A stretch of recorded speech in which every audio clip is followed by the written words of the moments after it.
আসসালামু আলাইকুম। YouTube Bangla computer learn চ্যানেলে আমি Mohammad Nurul Islam. Basic formula and function অষ্টম পার্ট।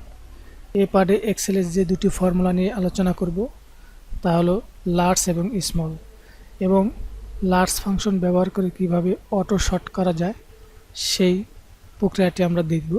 তো লার্জ ফাংশনে কি কাজ করে সেই প্রক্রিয়াটি আমরা দেখব। তো চলুন কথা না বাড়িয়ে শুরু করা যায়। যে সেলে আমরা ফলাফল প্রদর্শন করতে চাই সেই সেলে সেল পয়েন্টার রেখে আমরা যে ফর্মুলাটি প্রয়োগ করব সেটি টাইপ করব। এই জন্য প্রথমে সমান আমরা লার্জ ফর্মুলাটা দেখব। তো এল, তো দেখুন খেয়াল করুন, আমরা যখন কোনো ফর্মুলা সেল পয়েন্টার রেখে ফর্মুলা টাইপ করব, তার ফর্মুলা অংশবিশেষ টাইপ করলে যে সেলটা হাইলাইট হবে, যদি আপনার ফর্মুলাটা সেটাই হয় তাহলে আর টাইপ না করে আপনি ট্যাব চাপলেই উক্ত সেলে সেই ফর্মুলাটি চলে আসবে। তো আমি দেখুন এল চাপার সাথে সাথেই ওই যে এল এ আর জি লার্জ ফাংশনটা, আমি যেহেতু লার্জ ফাংশনটা প্রয়োগ করব, এই লার্জ ফাংশনটা হাইলাইট হয়েছে, সিলেক্ট হয়েছে। এবার যদি আমি ট্যাব চাপি তাহলে দেখুন আমাকে আর লিখতে হলো না, চলে আসলো।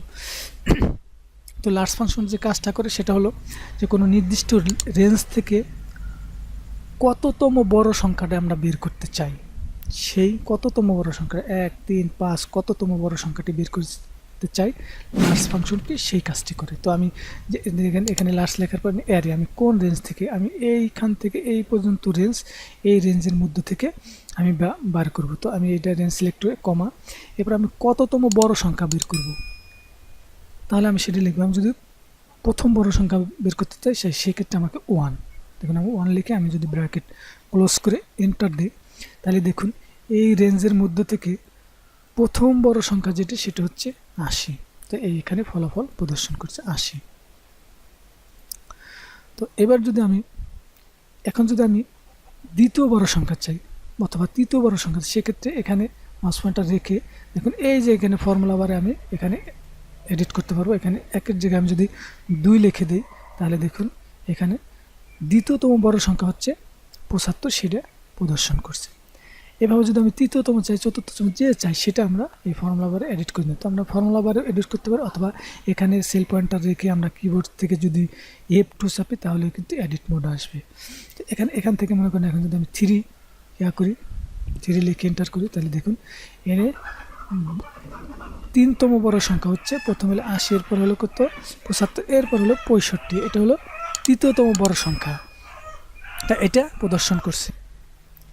এভাবে এক্সেলের নর্মাল লার্জ ফাংশন ব্যবহার। এবার আমরা দেখি স্মল ফাংশন কীভাবে। এখান থেকে এই রেঞ্জের মধ্যে থেকে কততম ছোট সংখ্যা বের করতে চাই সেই ফর্মুলাটি স্মল ফাংশনের মাধ্যমে বের করা হয়। আমরা দেখুন এখানে আমরা শুধু এই ফর্মুলা বারে আমরা এই লার্জের জায়গায় যদি স্মল লিখে দিই তাহলে দেখুন এস এম লেখার পর স্মল লিখে এবার যদি আমরা এন্টার দিই তাহলে দেখুন এই রেঞ্জের মধ্যে থেকে 3তম ছোট সংখ্যা হচ্ছে 15, অর্থাৎ প্রথম দেখুন এখানে হলো কত 5, এরপর হচ্ছে 10, এরপর হচ্ছে 15, এটা হলো তৃতীয়তম ছোট সংখ্যা।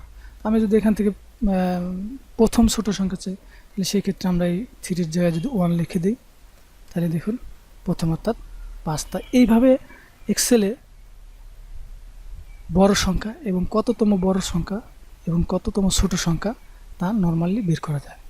তো এবার আমরা দেখব যে লার্জ ফাংশন ব্যবহার করে কিভাবে অটো শর্ট করা যায়। তো এজন্য আমি যেখানে ফলাফল প্রদর্শন করব, তো এখানে সেল পয়েন্টার রেখে আমরা টাইপ করব সমান লার্জ এল। তো লার্জ দেওয়ার পর আমাদের অ্যারে, তো এই অ্যারেটা আমরা এখান থেকে এই পর্যন্ত অ্যারেটা আমরা সিলেক্ট করে দিলাম। সিলেক্ট করে দেওয়ার পর এটা আমরা কিবোর্ড থেকে F4 চেপে লক করে দিলাম। লক আমরা এই জন্য করবো যেন এই সেলটুক, এই রেঞ্জটুকু সব জায়গায় নির্দিষ্ট থাকে। আমি যখন এটা ফিল করে নিচে আসবো, যখন এটা নিচে চলে না আসে, এইটুকুর মধ্যে থেকেই আমরা অটো শটটা করব এই রেঞ্জের মধ্যে, এই জন্য আমরা লক করে দিলাম।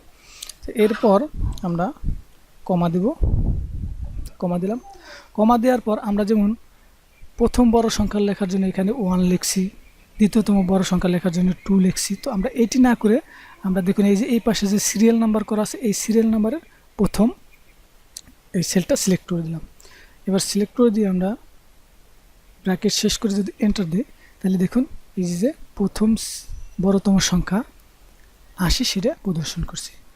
এরপর যখন আমরা এটা ফিল করে নিচে আসবো তখন এখন দ্বিতীয়তম বড় সংখ্যা হচ্ছে 75, কারণ এটাকে আমাদের 1 2 লিখতে হচ্ছে না, কারণ এই সেলটুকু আমাদের লক আছে। দেখেন এইটুকুর মধ্যে থেকে আমি যখন এটা যদি লক না করতাম তাহলে এই সেলটি বেড়ে এই নিচেরটা চলে আসতো রেঞ্জটা, যার কারণে লক করার কারণে এই সুবিধাটা আমি যেখানে যাই সেটা। এবং এখানে দেখেন B3 হয়েছে, এটা কিন্তু আমি লক করি নাই, কারণ এটা দেখুন এখানে এখানে দেখুন এই যে B2, এখানে B3, তো B3তে পাইছে 2, এই দ্বিতীয়তম সংখ্যা। এবার আমরা বাকি সেলগুলো এইভাবে ফিল করে দিলাম।